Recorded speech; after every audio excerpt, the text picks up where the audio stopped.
90 দশক মানেই যেন এক সোনালী অতীত।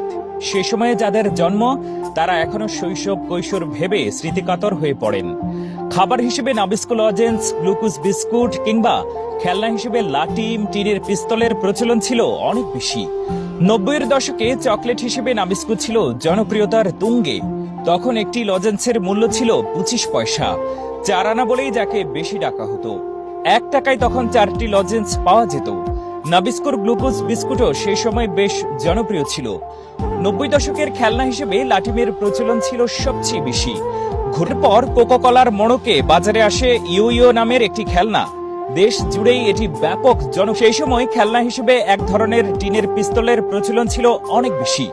হিসেবে সে সময় ক্যাসিও ঘড়িকে অনেকে ব্যবহার করত। স্কুল কলেজের শিক্ষার্থী থেকে শুরু করে যে কোনো মানুষ যে কোনো অনুষ্ঠানে এই ঘড়িটি ব্যবহার করত। বর্তমান সময়ের মতো তখন সবার ঘরে বিদ্যুৎ ছিল না, তাই সন্ধ্যা হলেই সবার বাড়িতে তখন